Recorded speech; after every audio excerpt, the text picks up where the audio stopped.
Et que le courant nous amène là où il veut, il nous amène dans sa présence, il nous amène dans sa fidélité, il nous amène à se tenir à genoux devant lui. Alors, je ne sais pas ce que... Je vais lire un passage, et après on va se laisser conduire. Dans l'évangile de Luc, au chapitre 5 et au verset 27.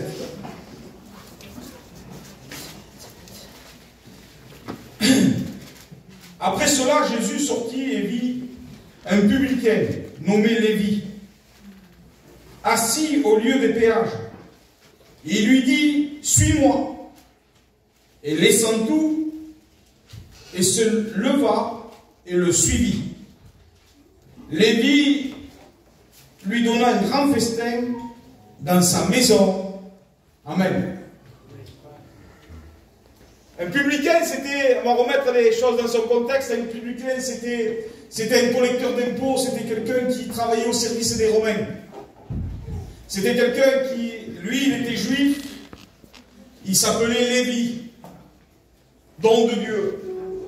Il s'était mis, les Romains étaient le peuple adverse du peuple de Dieu. Et ce juif était au service des Romains. Et ce que je voudrais vous dire dans ce soir, Dieu fait les choses dans l'ordre. Dieu fait les choses dans l'ordre. Pourquoi? Parce que nous avons un Dieu d'ordre. Nous avons un Dieu qui est saint, qui est glorieux, qui est pur, qui est amour, qui est vérité. Et la parole de Dieu ne se renie pas. La parole de Dieu, la Bible nous dit, ta parole est la vérité. Et nous ne voulons pas nous éloigner. L'amour de la vérité, nous voulons rester concentrés sur la parole de Dieu. Parce que la parole de Dieu est la vérité. Les hommes peuvent être trouvés menteurs. Les hommes, la Bible nous dit, tu les as trouvés même menteurs. Dans le livre de l'Apocalypse. Il dit, mais ce que j'ai contre toi, c'est que tu as abandonné ton premier amour. Et dans cette soirée, je voudrais vous parler de ce texte de la parole de Dieu où Dieu choisit des hommes. Dieu choisit des âmes. Dieu choisit des sorts. Pas pour la prédication, mais il t'a pourvu pour le salut. Amen. Il a pourvu pour le ministère. Il a pourvu pour des tâches, pour des fonctions, pour un plan, pour le salut de l'humanité. Il a servi, il ne s'est pas servi des anges. Il s'est servi des hommes pour annoncer le message de la grâce. Il s'est servi des hommes, des hommes qui étaient sans instruction, des hommes qui étaient sans capacité, sans valeur, sans autorité, sans hauteur, sans rang social. Il a fait de ces hommes-là des apôtres, qui étaient des pécheurs. Ils étaient là, lui, il était péagé, c'est-à-dire qu'il était au service des péages, il collectait l'argent. Lui, il avait un peu plus de jugeote dans sa tête, mais en réalité, quand vous lisez les 12 disciples qui sont dans la parole de Dieu, nous voyons que Jésus a choisi pas que des... La Bible nous dit qu'il a choisi les choses faibles de ce monde pour comprendre les forts. Et dans cet après-midi, je méditais en mon esprit, je méditais dans mon cœur. Et quand j'étais assis là sur ma chaise, je disais à Abraham ça. Je disais à Abraham, c'est énervant quand tu as préparé quelque chose et que Dieu t'amène dans un autre terrain. Il me dit, mais c'est les meilleures réunions. Je dis, oui, tu as raison, mais il faut y aller. Et je bénis le nom du Seigneur. Et j'ai marqué ça sur ma chaise là. Dieu a-t-il sa place dans le temple que tu représentes? Vous savez tous qu'on est le temple du Saint-Esprit, l'habitation de Dieu en esprit. Dieu habite en nous, en esprit. Et Dieu veut se promener en nous, dans nos cœurs. Il n'y a rien qui nous appartient, mais tout est à lui. Et à partir du moment où ça fonctionne comme ça marche. Amen. Mais à partir du moment où on garde certains lieux de nos cœurs en réserve, et on n'est pas tout à fait tout entier pour le Seigneur, ça ne peut pas marcher. Et j'ai marqué ça, j'ai marqué que Dieu a-t-il la place qu'il doit occuper dans ton cœur. Et j'ai pensé à ce récit de la parole de Dieu qui nous est dit, au moment donné, au moment de la fête de la Pâque, Jésus rentre dans le temple. Et quand il rentre dans le temple, il s'aperçoit que dans le temple, ça ne correspond pas. Dans le temple, ça ne peut pas correspondre. Il y a toutes sortes de vendeurs de pigeons, de changeurs de monnaie. Ça ne correspond pas par rapport à ce qui doit être en réalité. Et au moment donné, la Bible nous dit que ça, un fouet avec des cordes, et il chassa les vendeurs, il chassa les commerçants, il chassa tout ce qui ne va pas dans le temple, il renversa les tables. Jésus est l'amour suprême. Mais Jésus est l'amour et il est vérité. Et on doit permettre à Dieu que la parole de Dieu fasse du ménage en nous. Parce que si on ne permet pas à la parole de œuvrer en nous, de travailler en nous, c'est compliqué. Et je doute à la nouvelle naissance. Mais je doute à je crois à une carence. Une carence, monsieur, si vous êtes en carence de vitamine D, vous êtes en carence, c'est en absence. Ça manque de quelque chose. Il y a un signal qui clignote. Et qui se voit à la prise de sang. On ne le voit pas à l'œil nu. On ne le voit pas du visuel. Mais le résultat biologique nous fait voir ce qu'on a de trop, ce qu'on a de moins. Il y en a qui sont en carence de vitamines, il y en a qui sont en excès de diabète, de cholestérol. Mais il y a quelque chose qui cloche. Ça ne correspond pas trop. Mais la parole de Dieu, elle est pour mettre au niveau notre vie spirituelle. Elle est faite pour nous régler. Vous savez, j'ai un ami à moi qui est rentré à l'hôpital pour régler son diabète. Mais ils ont fait des tests, ils ont fait faire un régime, ils ont donné un petit apport de sucre. Ils ont essayé de le régler. Et après, ils ont mis un implant pour le régler dans le diabète. Je voudrais vous dire que la parole de Dieu, elle a une ligne de conduite qui nous amènera à une sanctification, à une sainteté, une pureté. Mais comment? Avec des ailes dans notre nom? Pas du tout. La Bible nous parle que si on a péché, on a un avocat, lui le juste. Nous, coupables, nous sommes des coupables au sein de notre, certainement, des conduites qui ne correspondent pas. Mais je voudrais vous dire qu'il y a pour nous un sens qu'il faut se repentir. Et il faut accepter de comprendre que des fois, on n'est pas toujours des victimes, mais des fois, on est là, on est des coupables, il faut vraiment venir au trône de la grâce à genoux devant le Seigneur. Trop de gens essayent de dissimuler une vie spirituelle qui, alors, ça sonne creux. Je prêche dans... Je me laisse conduire après. Je ne m'attendais vraiment pas à prêcher ça. Et je le découvre le message en même temps que vous. Donc je crois de tout mon cœur qu'au moment donné, il faut s'apercevoir qu'on est malade quand on ne correspond pas à la parole de Dieu. Et qu'on a besoin de médecins. Jésus a dit même, je ne suis pas venu ici pour les bien portants, je suis venu pour les malades. Mais maître, ceci, font cela. Et écoutez, c'est les malades qui ont besoin de médecins. Excusez-moi, il est le médecin divin et j'ai besoin de lui. Je ne vis pas dans le péché, mais chaque jour que Dieu fait, j'ai besoin de lui. J'ai besoin de sa grâce. J'ai besoin de me tenir devant lui dans sa présence. Et quand je le sens à mes côtés, surtout à ce moment-là, je lui demande pardon. Mais qu'est-ce que tu as fait? Tu te lèves, tu as fait. Tu te lèves de chez toi, tu étais dans ton bureau, tu étais là, tu étais tranquille. Qu'est-ce que tu as fait? Pourquoi tu demandes pardon à Dieu? Mais tu viens de lui demander tout à l'heure. Mais quand je le sens, je sais que lui, il est saint. C'est quand on est loin de lui qu'on se voit grand, on se voit fort, on se voit spirituel. Mais quand je m'approche du trône de la grâce avec crainte et tremblement, c'est là pourquoi le texte il prend vie. Je m'approche du trône de la grâce avec ce tremblement, cette crainte. Pourquoi? Parce qu'on sent qu'il y a le contact. Quand on sent qu'il y a le contact, il n'y a rien de plus pur que lui. Il n'y a rien de plus saint que lui. Il n'y a rien de plus malhonnête que quelqu'un qui se prie à Dieu et qui dit qu'il bombe le torse. Il n'y a rien de plus orgueilleux, pharisien. Je pèse mes mots dans ce que je parle. Je voudrais prêcher avec mon cœur. Jésus veut rentrer dans l'intimité de nos cœurs. Et quand je vois que Jésus est en train d'appeler Lévi, qui était appelé après Matthieu, il appelle Lévi.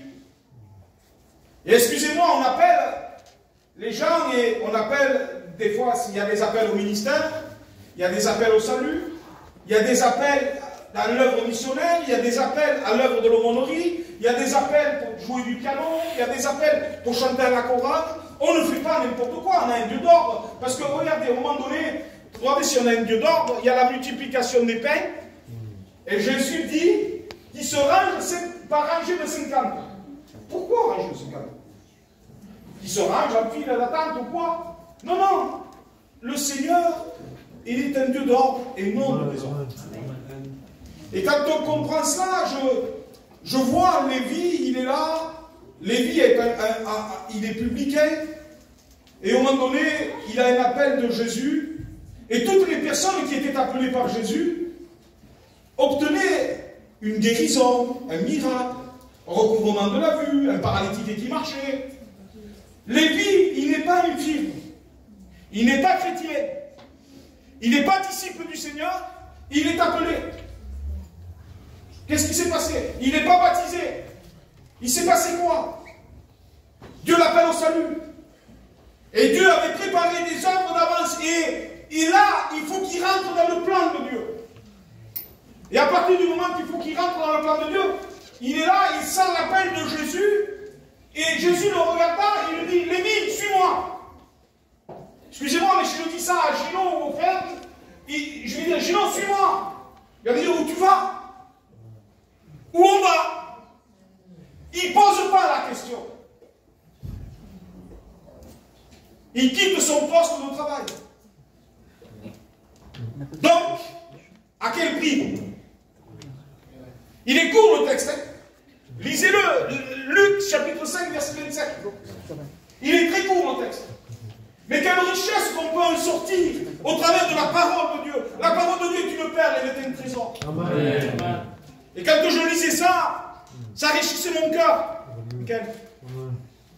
Et je disais, Seigneur, tu l'appelles, il ne dit pas un mot, il te suit, il quitte son travail, il ne joue pas lui là. Il n'est pas là. Mais pour rapport aux Juifs, oui. Tout ce qui est pour les gens de la société, il lui paraissait bien gentil, bien brave. Mais en réalité, dans le cœur, Dieu connaît. Et à un moment donné, il suit Jésus. Il y a l'action de Dieu, l'action de l'Esprit qui le pousse à venir. Et il suit le Maître. Alors moi, je me faisais un raisonnement. Si Jésus m'appelle à moi, je me disais, il va m'appeler, il va faire de moi un serviteur de Dieu. Il va me permettre d'imposer les mains aux malades et les malades seront guéris.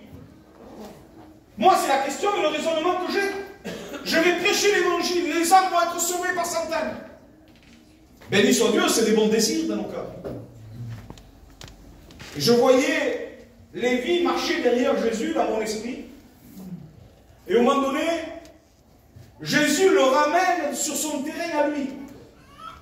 Parce que quand vous lisez le texte, vous apercevez qu'il dit, suis-moi, il laisse son travail, donc il est à la porte de son travail. On ne laisse pas notre travail pour rien. Tu prends un blanc, tu es disqualifié. Il suit Jésus quand même, il s'en fout de son travail. Il le suit. Et vous savez où il amène Jésus? Il l'amène dans sa maison.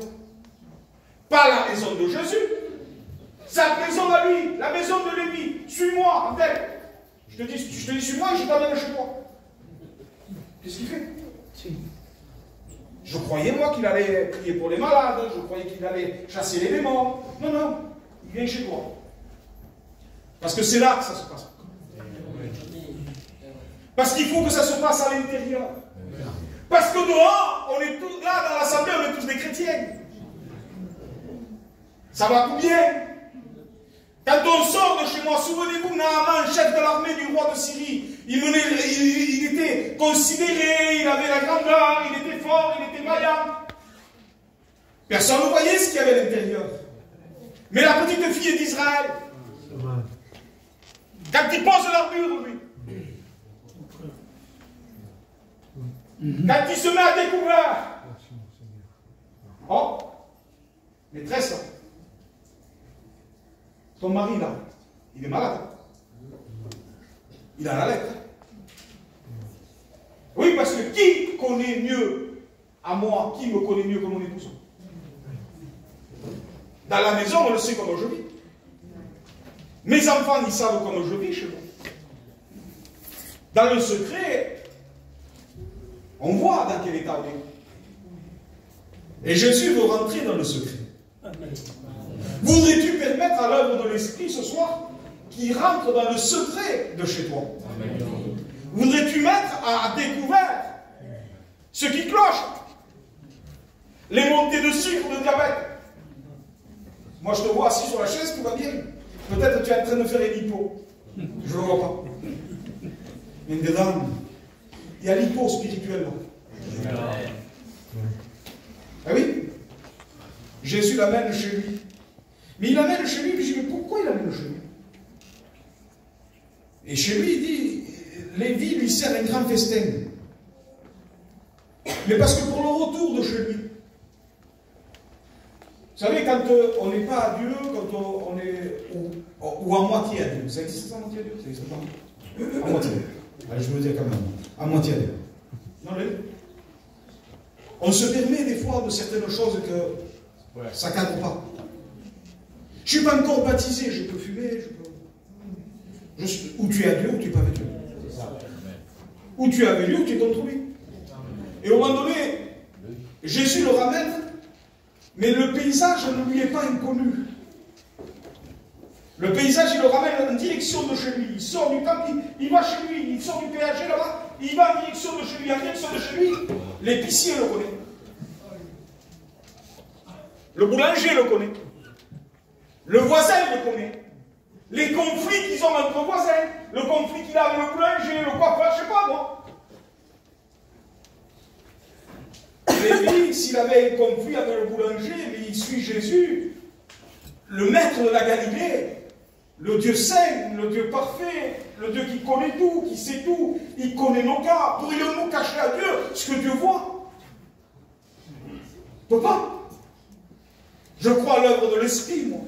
Il le ramène dans son terrain, et quand il le ramène dans son terrain, là, c'est-à-dire dans son entourage, il le fait rentrer, c'est comme si Abraham, il aurait été appelé par Jésus au départ, et que Jésus rentre dans Montebello avec Abraham derrière. Et Abraham, il ne parle pas à cette maison, à cette maison, à cette maison. Mais il y a Jésus devant lui. Il faut s'afficher là. Vous comprenez la pensée que Dieu a mis dans mon cœur? Il faut s'afficher. Attends, il fait le chrétien. Il fait celui-là avec Jésus. Non, non, ça ne marche pas. Jésus nous amène dans un terrain pour nous donner la possibilité de réparer. Amen. Parce que Jésus ne nous amènera pas dans un terrain qu'on n'est pas capable de réparer. Moi, je vois arriver des gens à l'église, à la réunion, excusez-moi, je vois arriver des gens à la réunion, ils sont dans un état de conflit avec des gens. Mais jamais de l'idée ne viendra de lui dire, hé, va demander pardon là-bas. Non, non, né de nouveau. C'est ça. Sois guéri, toi. Mais si tu es guéri et que tu ne veux pas réparer, je doute à cette guérison. C'est des séquelles. C'est une récidive. C'est, excusez-moi des paroles, c'est de la métastase qu'il y a autour. Qui va te gangréner, qui va t'amener vers le bas. Il va te tirer vers le bas et tu vas mourir. Je prêche comme si je prophétiserais ce soir. Je le sens dans mon cœur. Donc on ne demande pas que tu répares avant que toi tu sois réparé. D'abord tu es cassé toi, il faut réparer toi. Il faut que tu vives. Il faut qu'il y ait la vie, il faut qu'il y ait le battement de cœur. Amen. Il faut qu'il y ait ça. Un bébé quand il vient au monde, excusez-moi, il prend une petite fessée. Il faut qu'il pleure. Il faut qu'il y ait la vie. Il faut qu'il y ait l'oxygène, l'air qui rentre dans le monde. De la parole de Dieu. Et quand il suit Jésus, il dit, m'amène là. Je ne parlais pas à celle-là. J'ai de la haine dans mon cœur. J'ai ceci. Eh oui, mon frère. Oui, parce que là, tu sais qu'il voit tout, lui. Vous voyez que des fois, Dieu nous met dans un état d'inconfort pour nous mettre mal à l'aise et afin que nous puissions réparer. Mais ce que je voudrais vous dire ce soir, la grâce de Dieu, à un moment donné, ce publicain, il est en train de fouiller ce qui ne va pas dans sa vie. Et après quoi? La Bible nous dit que Jésus se réjouit à table avec eux. La Bible nous dit que Lévi lui sert un grand repas et tout autour de lui, il y a des publicains. C'est-à-dire qu'il y a tout un service de là où lui voulait, il travaillait, Il y avait des gens de son travail. Il invite des gens qui étaient là. Et puis il y a des hommes religieux, il dit, mais maître, pourquoi tu manges avec les gens de mauvaise vie? Et c'est là où le texte vient en question et qui dit, mais je suis venu pour les malades, je ne suis pas venu pour les importants. Le médecin, c'est pour les malades qu'il est là.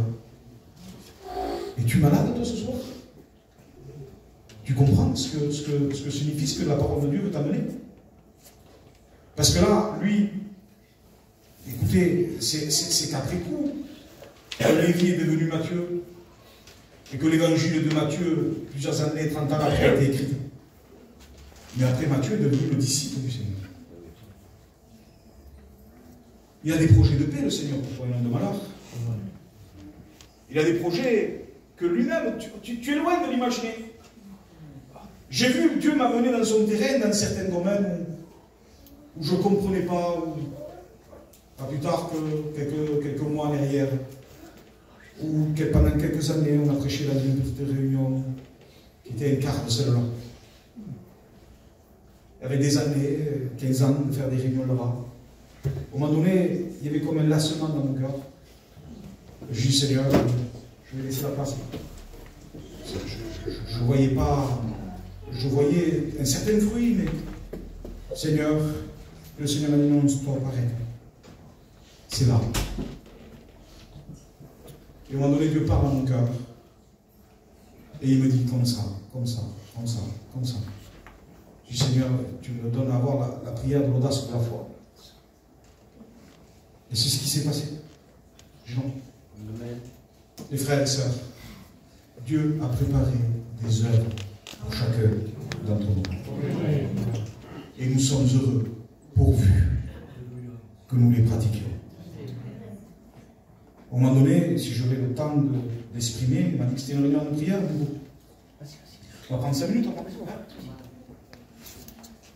Au moment donné, quand on voit ce que Dieu prépare pour chacun, des fois on cherche, nous, la facilité. Souvenez-vous, comme Lot et Abraham, ils sont là, l'autre choisit la facilité. Et puis l'oncle le laisse faire. Et à un moment donné, il se trouve là où il ne faut pas se trouver, en prison. Comprenez-le, il se trouve aux portes de Sodome. C'est un pastis, quoi. Tout est fini pour lui. Pourquoi? Parce que la peur peut nous paralyser. La peur peut nous empêcher d'avancer. Tu es là ce soir, j'ai parlé de Lévi. Lévi a été appelé au ministère, il a été appelé apôtre du Seigneur. Il y a d'autres publicains qui ont été appelés comme Zachée. Il a été appelé au salut. Mais la peur nous empêchera d'accomplir le plan de Dieu. Je voudrais dire que la peur est un ennemi numéro 1 de la foi. La peur est celle qui écorche la foi et l'espérance. La Bible dit la foi, l'espérance et l'amour. La plus grande des choses, c'est l'amour. Mais si tu lèves l'espérance, il n'y a plus l'amour. Si tu lèves l'espérance, il n'y a plus la foi. Parce que la foi est une ferme assurance des choses qu'on espère et une démonstration de celles qu'on ne voit pas. Et à partir du moment où on n'a plus cette espérance, où notre cœur ne brûle plus, où on n'attend plus. Souvenez-vous de cet homme paralytique depuis 38 ans à la piscine de Bethsaïda. 38 ans, Jésus est là, il vient. 38 ans qu'il attend la guérison, lui. Il se fait une raison dans l'état où il est. Il dit, Seigneur, il dit, veux-tu être guéri? Il dit, je voudrais bien. Mais j'ai personne. Il y a Jésus devant toi, mon coco. Ah oui? Eh oui, il y a Jésus qui est là. Mais parce que l'espérance est touchée dans son cœur, le désespoir est là, les yeux sont fermés de la foi, il ne voit pas que Dieu est au-dessus de tout, que Dieu est au contrôle de tout, et quand tu viens à la réunion, je voudrais bien, mais il faut que je me mette en règle. Je voudrais bien, mais il faut que je fasse ceci. Je voudrais bien, mais il faut que je répare là-bas. Mais laisse faire, ça c'est pas ton affaire. Laisse faire Dieu. Laisse-le agir. Laisse-le te bénir. Vous savez, il y a des gens qui veulent du spectacle, voilà, du folklore. Au moment donné, il y a les disciples qui disent, mais maître, les démons nous sont soumis. Non, non, il dit, attendez, il dit, nom soit inscrit dans le livre de la vie. Trop de gens cherchent le folklore. Trop de gens cherchent l'extérieur. Jésus veut l'intérieur. C'est du cœur. C'est de l'intérieur du cœur que sortent toutes de mauvaises pensées. Tout ce qui ne va pas en restant poli. Mais je ne veux pas être plus poli que la Bible, moi. Toute impudicité, toute adultère, tout le meurtre, c'est de là. Les gens veulent cacher là, c'est bien, on est bien bon, on est là, on fait la réunion ensemble, mais si c'est pas vrai, ça ne marche pas. Il faut que ce soit vrai dans les cas. Il faut que ce soit vrai. Jésus sonde les cœurs et les règles. Il connaît tout, il sait tout, il voit tout. Réjouissez-vous plutôt, il dit que vous êtes sauvés. Ne vous réjouissez pas que les démons sont soumis. Ça fait quoi que les démons sont soumis? Bien sûr que ça montre l'autorité de Dieu et du ministère que Dieu a donné. Mais je préfère mieux garder mon nom inscrit dans le livre de vie.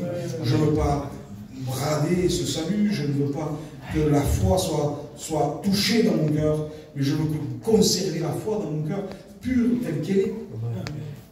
Et la travailler pour qu'elle augmente en plus. Parce que plus je lirai, plus la foi augmentera en moi. Plus je lirai, et plus ça me permettra de vivre des miracles. Plus je me sanctifierai. Parce que vivre, c'est bien. Mettre en pratique, c'est mieux. Vous êtes heureux de savoir ces choses, mais pourvu que vous les pratiquez. Donc, dans cette soirée, je crois de tout mon cœur que c'est à l'intérieur, et le frère disait après, c'est le défaut de la cuirasse. Et le défaut de la cuirasse, il n'y avait qu'une personne qui pouvait l'avoir, c'était celui qui était derrière lui et qui surveillait tes arrières. Mais en réalité, Dieu voit tout, du haut du ciel. Dieu connaît mon cœur, Dieu connaît ma vie, et Dieu surveille mes arrières. Et ce que je voudrais vous dire dans cette soirée, c'est qu'il y a le plus merveilleux, c'est que Dieu a appelé cet homme au ministère, Dieu a appelé Zachée au salut. Et Zachée est un publicain aussi. Il a le même métier que Lévi. Quand vous lisez la parole de Dieu, et je découvrais ça cet après-midi, je m'apercevais que Zachée a été témoin de la conversion de Matthieu. Pourquoi? Parce que quand vous lisez la parole de Dieu, il était chef des publicains. Et quand vous lisez la parole de Dieu, l'évangile regardez si ça va loin, il dit il y avait un grand nombre de publicains avec lui. C'est-à-dire qu'il y avait tout le service du publicain. Et Zachée avait dû faire partie de ça. Et quand Zachée s'approche de Jésus, il ne s'approche pas à l'aise. Il monte sur un sycomore, il croit ne pas être vu. Il était de petite taille, c'est vrai. La Bible nous en parle, on ne peut pas nier ça. Mais à un moment donné, quand il monte sur cet arbre-là, il est là, il sait que Jésus va passer par là, il croit ne pas être vu. Il avait manqué le premier voyage. Quel remords dans son cœur, peut-être.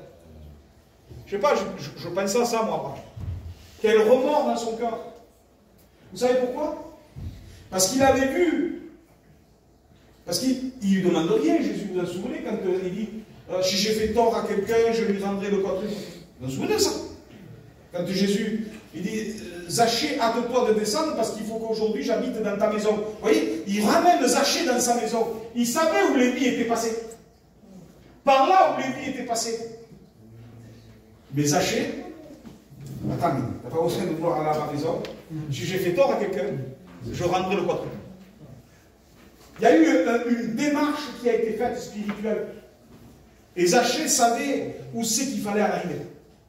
Et à partir du moment où Zachée sait où il fallait arriver, il dit Seigneur, prends pas tant de peine. Comment souvenez-vous quand l'homme il a un enfant malade à la maison, le serviteur, il dit ne prends pas tant de peine, dis un mot et mon serviteur sera guéri. Cet homme-là, Zachée, a eu la même attitude et le même comportement. Voulant dire Seigneur, Jésus ne lui cache pas. À Lévi, il lui a caché qu'il venait dans sa maison. Mais à Zachée, il ne lui cache pas. Il dit, il faut qu'aujourd'hui, je demeure dans ta maison.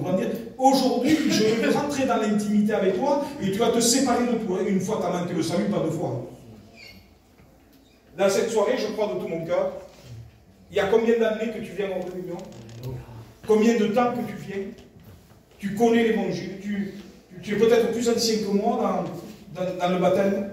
Mais ta vie n'a pas changé. Tu as vu plusieurs personnes rentrer dans le baptistère et lui, il avait vu Lévi. Hein. Il s'est réjoui à la table avec Jésus, il a mangé avec eux. Il a perdu Lévi, il était chef, lui, donc il a perdu peut-être son meilleur ouvrier. Mais sa vie n'avait pas changé.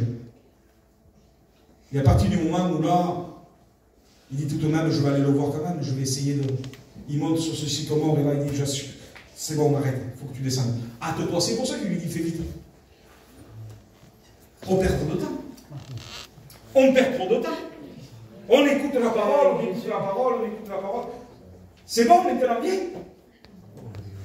Arrête tout. Viens au Seigneur. Donne ton cœur à Dieu. Donne ta vie tout entière. Parce que Jésus t'attend.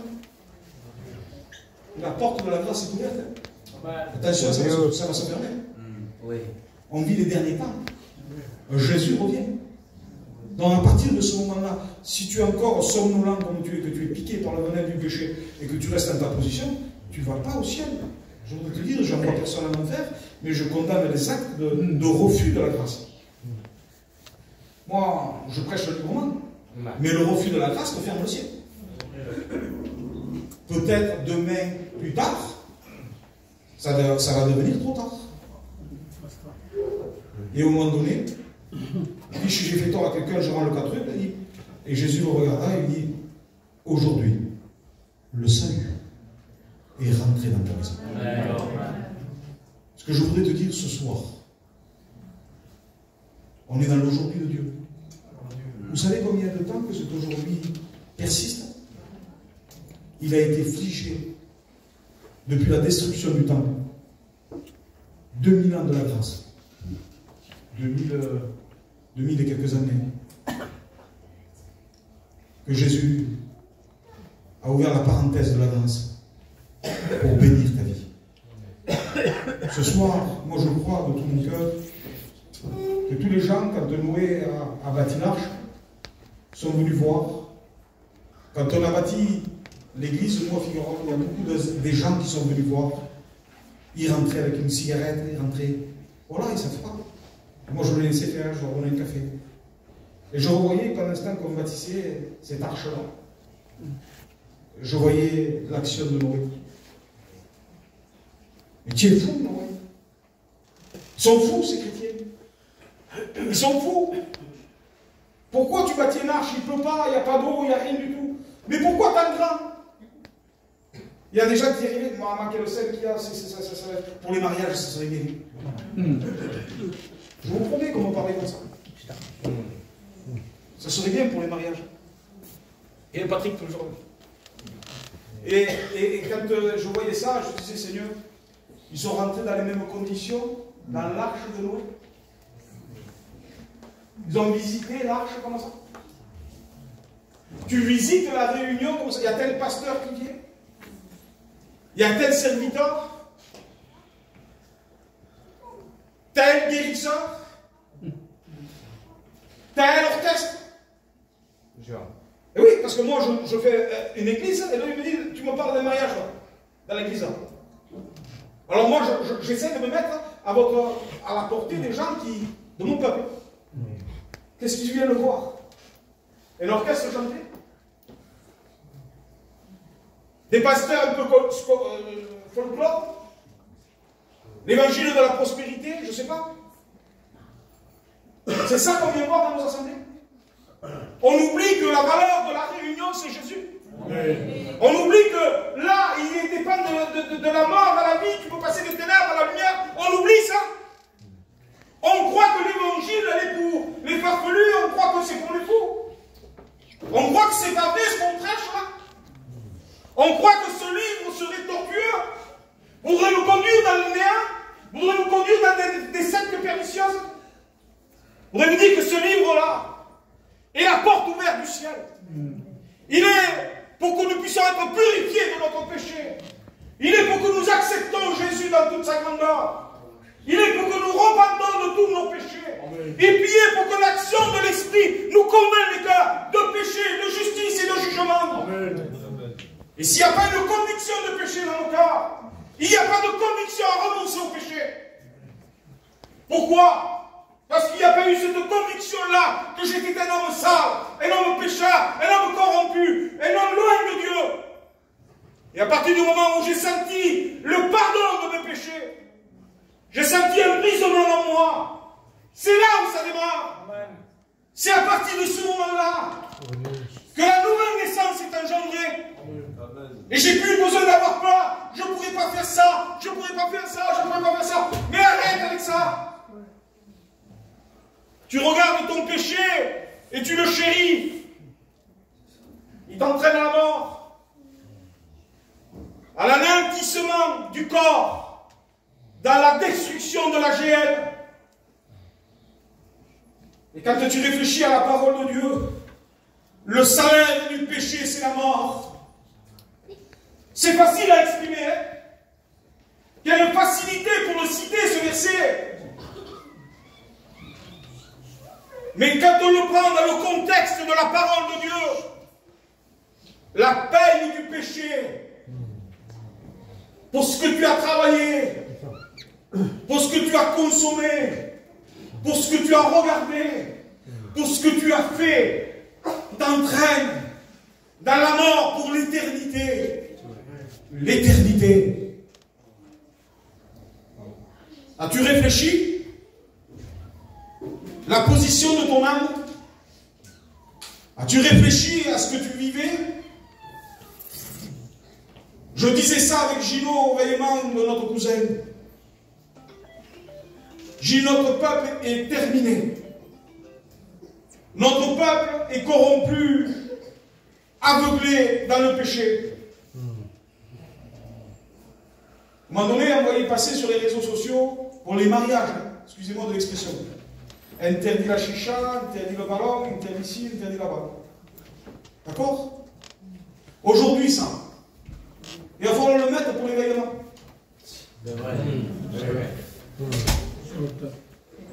Oui. Excusez-moi des paroles. Hein. Je parle avec ça, ce soir. Eh oui.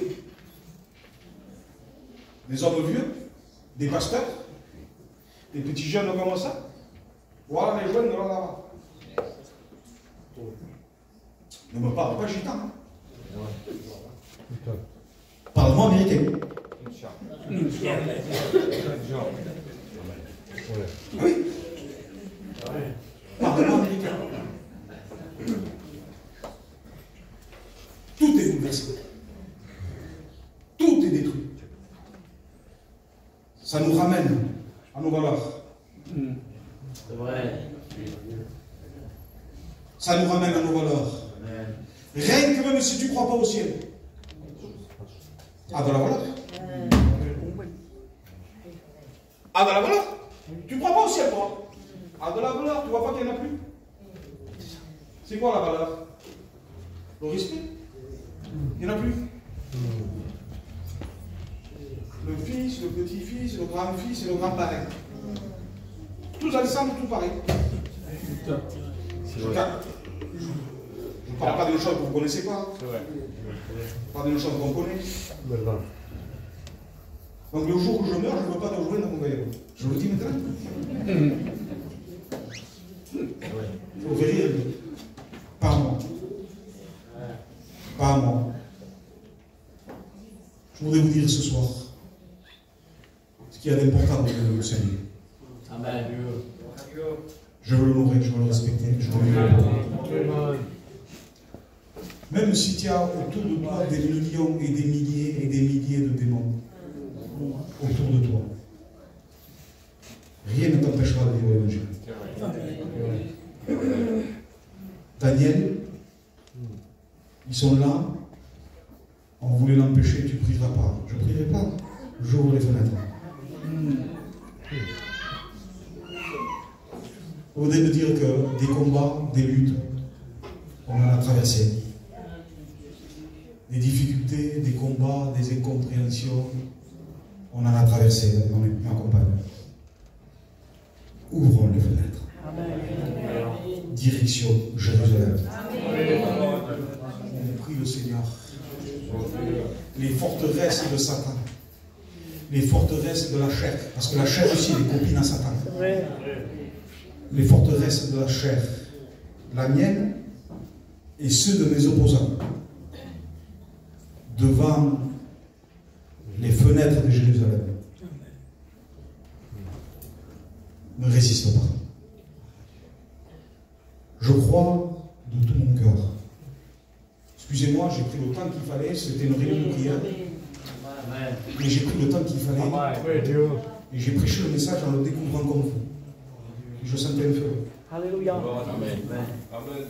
Je sentais le mot de Dieu. Donc ce qui est important au milieu de nous, c'est qu'on réalise que Dieu, des fois, loin, on est des bons chrétiens. Mais chez nous, ça ne va pas. Mais Dieu veut te suivre chez toi. Parce qu'à un moment donné, Jésus était pleinement mort. Il a dû dire, Élie, c'est là que tu habites. À un moment donné, il a dû lui montrer le chemin. Jésus veut rentrer chez toi. Et quand je vois Jésus devant la porte, allez, ouvre la porte. Dis à ta femme qu'il ne peut pas rallonger. Symbole de communion. Parce que la table, c'est une communion. Relation, communion. Avec le foyer. Peut-être que Jésus est venu voir, parce qu'il voulait appeler Lévi. On ne voit pas la femme de Lévi. Mais il voulait voir la femme de Lévi. Soumise. Respectueuse. Une tenue qui correspond. Peut-être qu'il voulait voir ça. On peut la faire parler, la Bible. La parole de Dieu. La tenue. On peut faire parler la parole. Alors ce soir, moi je crois que je n'ai pas pu voir, je m'arrête. Veux-tu que Jésus demeure dans ta maison? Amen. On prie au Seigneur. Je demande à Jésus de le faire.